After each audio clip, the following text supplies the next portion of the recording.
not too long ago, you remember the Dr. Kent who worked for Samaritan's Purse, and he got Ebola and he came back to America and he recovered. My son interviewed him on a conference call with some volunteers that were going with my son's organization to Liberia, just to get a feel for his perspective. I mean, he worked there, he was a patient, and what he said is what we saw in this video in terms of the disease itself. He said that Ebola takes away your dignity and then you die. It's just a horrible, horrible disease.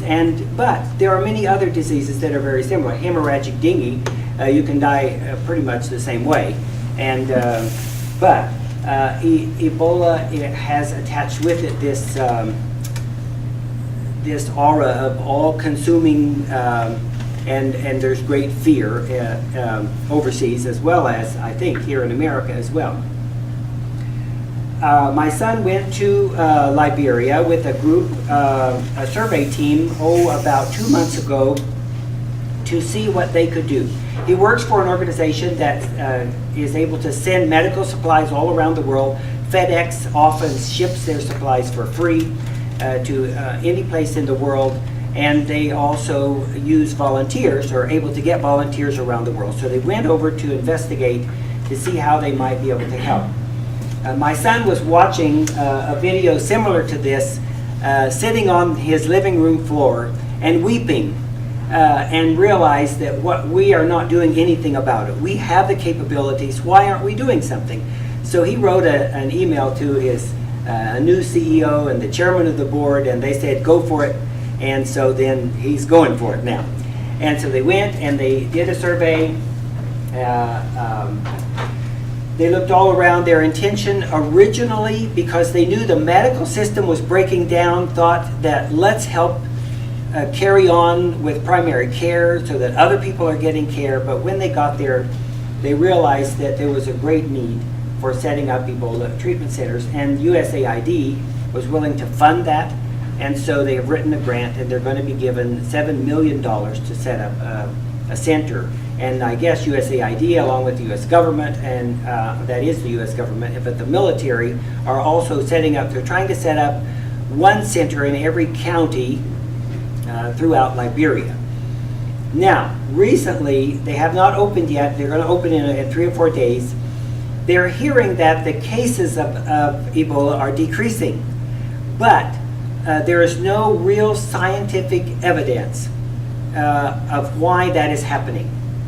They think they're surmising that it is due to fear again, and that Ebola often rises and falls, the number of cases that you see. And people go into hiding because they see their relatives going off to the treatment centers, and they come out in body bags instead of coming home. There is still a 50% death rate currently in Liberia. And also there is a new increase in Sierra Leone just across the border of cases there. So my son's organization is already in thinking that if they don't really see that many patients right away, that they will simply go ahead and staff their center, and then they'll be in the country, they'll be able to move around to other places that need them, they'll be able to cross the border probably to go to Sierra Leone as well to help.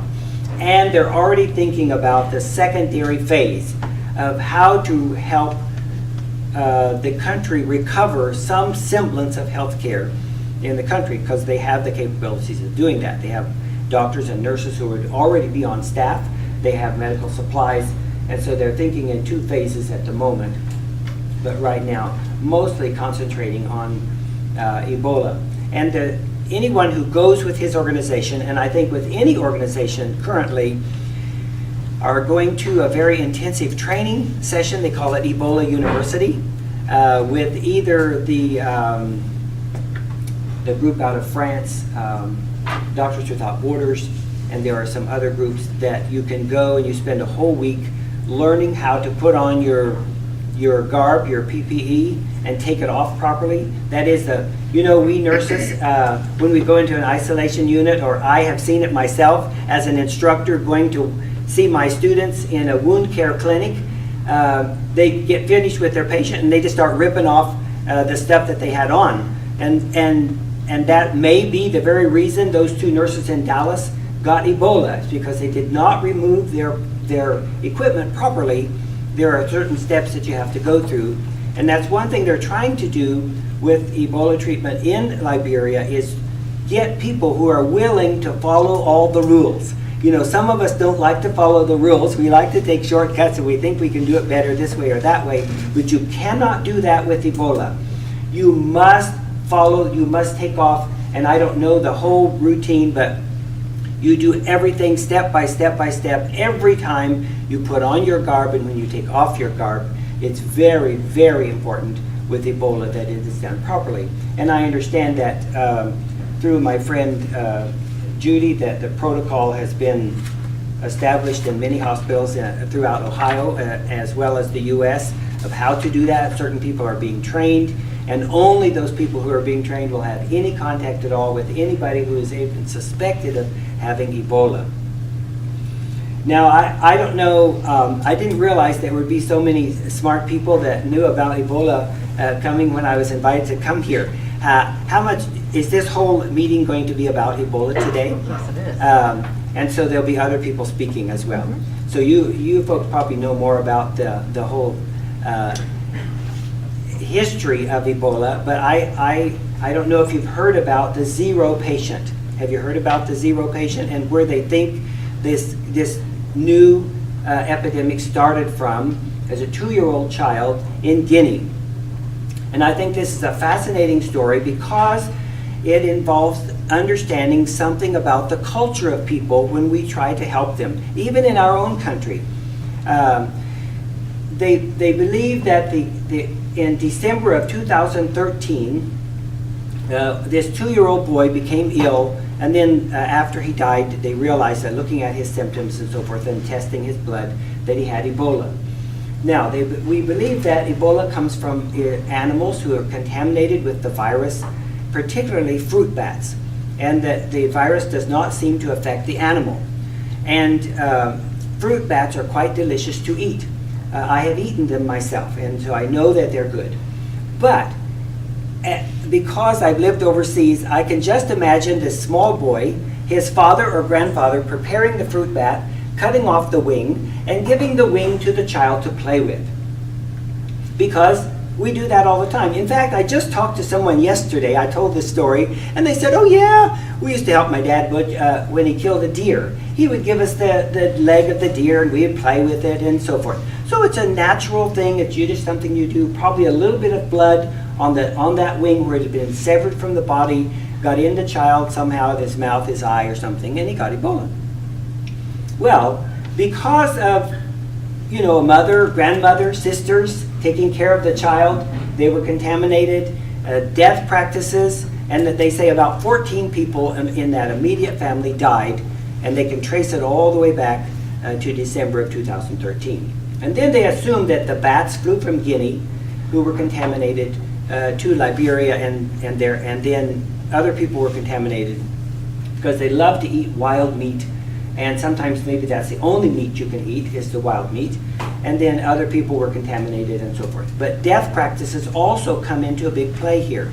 It is very important in many cultures that everyone touches the body at the funeral. I saw this many places overseas. And there's in most places, no embalming. And it's tropical, it's hot. And so the body begins to break down rather quickly.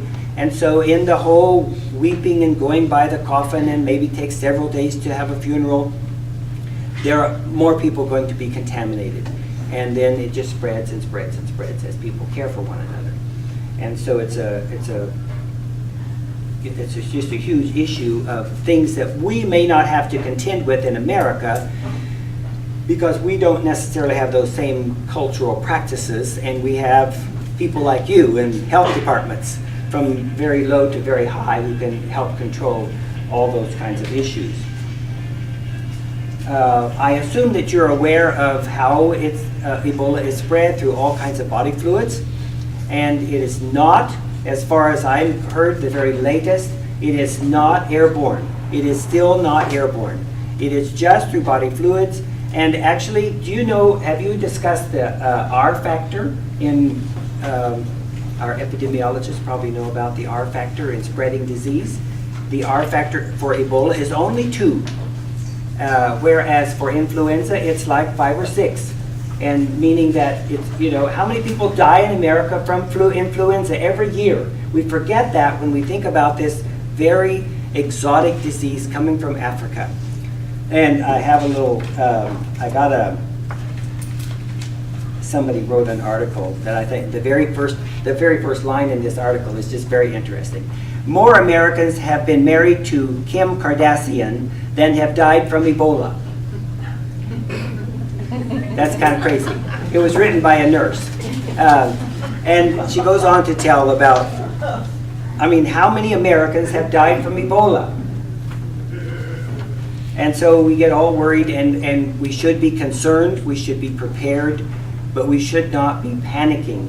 Ebola is not going to take over our country. In fact, the last time I talked to my son about the preparations for what they're trying to do in Africa, he said, now we are having trouble purchasing PPE because all the Americans have gone wacko and have stocked up on all of this stuff that they're never going to use, and we need it in Africa and we can't get it. There are only 3 companies in the U.S. that they know for sure make the equipment properly so that the virus does not permeate. And they're afraid now that you can go online and buy stuff that is maybe coming out of India or Indonesia or in China, and it's not been properly tested. So they don't know what they're going to do in the parts of the world who really need the equipment that's made by DuPont and some of the other companies that they know for sure that the virus cannot get through. So it's interesting how one thing influences many other things, and we don't think about that, how our panic here in America actually may influence the care that needs to be given in some other part of the world more drastically. Last week, just to bring you up to date on what my son is doing, he was able to get 3 doctors and 2 nurses into Liberia.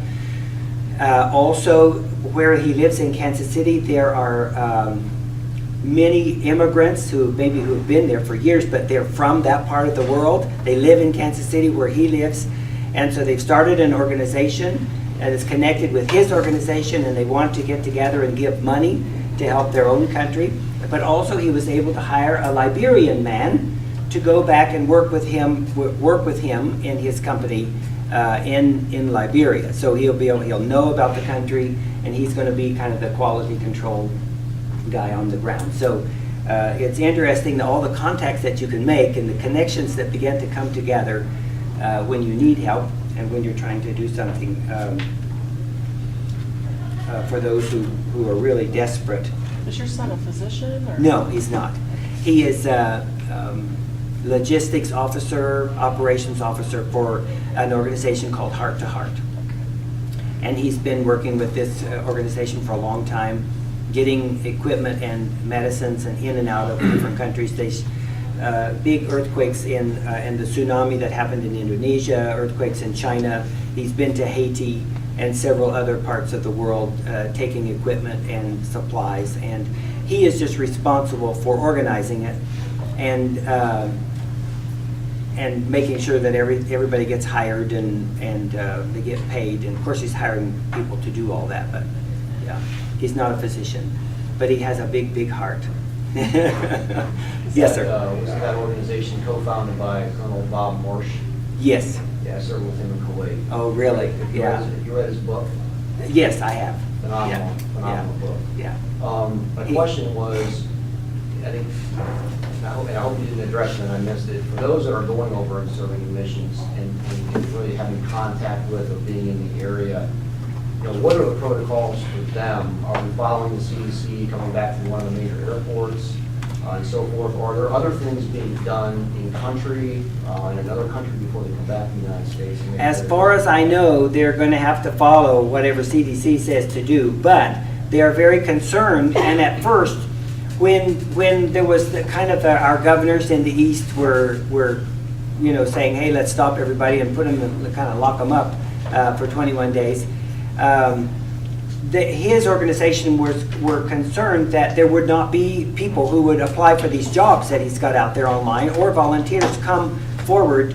And it is an issue that has not been resolved. But he has not found any difficulty in hiring people that he needs to hire. People are still willing to go, even though when they come home, they may be quarantined for 3 weeks. Now, his boss does not want him to go back again too soon because of the possible fallout, because my son needs to make sure that, if he has to be quarantined for 3 weeks, who's going to keep everything going? So actually, his boss is in Liberia at the moment, gearing up everything over there. And yeah, it is a problem that has not been solved yet. It'll be an ongoing issue about what to do about quarantine, isolation, whatever the word you want to use. You need to be, of all people, healthcare people who have been in direct contact with Ebola patients, well, you got to know that maybe there was one small little drop that contaminated you, and you need to take care over 21 days for sure, and measure, take your temperature, be monitoring what's happening to yourself and who you're around. It just seems like that's a responsible thing to do. Let me read you something that if I can find it here. His director wrote a letter from there, and it's on Facebook, about some of the people that he took with him to start setting up this Ebola center. And he said one evening they were having conversation, and he asked them, why are you here? These people are working with his own organization, but he asked them, why have you come? Did you consider that you might become ill and die? And they said that it doesn't matter. We have decided, we've taken care of that before we left home. And these are not necessarily evangelical Christians out to save the world. These are just good health people who want to help other people who are sick. And so they have decided, I'll take my chances. I have skills. I want to give those skills to help save some people's lives. And so I have come, I've counted the cost. And if I am, I contract Ebola and die from that, then that's fine. We've measured that out. We're taking those chances because we want to take those chances. And I think each individual person, you have to do that. You get involved in anything you do in life. And we all take risk as healthcare workers and allied healthcare workers. There's always a risk. Look what happened when AIDS came along. And we didn't know how to take care of it. And then we had all this universal precaution came into play, and so forth and so on. And when I first came back to America, I started working in home health. And I thought that'd be better than doing a 12-hour stint in the hospital. And so that was great, and I loved it. And I was taking care of a lady one day who had